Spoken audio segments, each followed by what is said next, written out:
Şimdi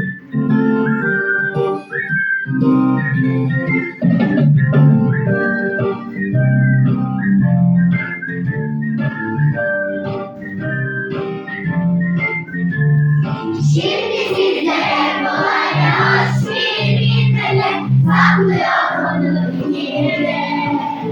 Çok güzel, aynı anda çok yüce, can verip her açan güne. Tatlıdır şeker gibi ilaçlı dertlere, sırtına boğaz kalbine. Benzemez gördüğüm çiçeklere, bilmeden haydi sizlere. Bize çok güneşlere, sıcaksa güneş, barda tatlı bilmece. Belki çok uzaklaşan, yüzlerinde solan, en güzel kokan çiçek. Melek değil, kanatlarıyla uçuyor güneş. Değil, sıcak ama o yapmıyor çiçek.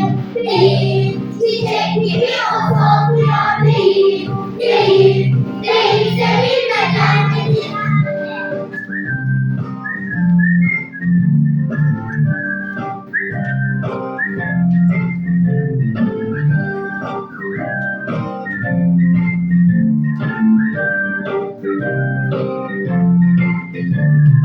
Şimdi sizlere kolayca hoş bir bilmece saklıyor onu incece.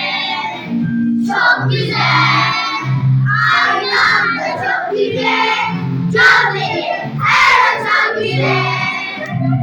Tatlıdır şeker gibi ilaçlı dertlere, sımsıcak doğar sular gibi.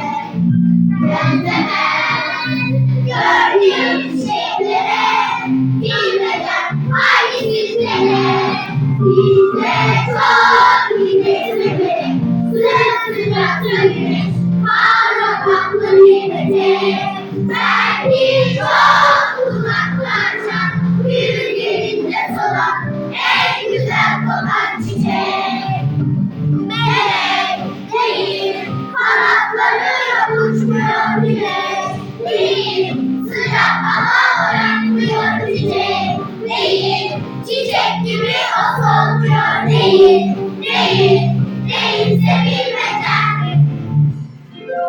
Anne, tabii, kanatlarıyla uçmuyor güneş.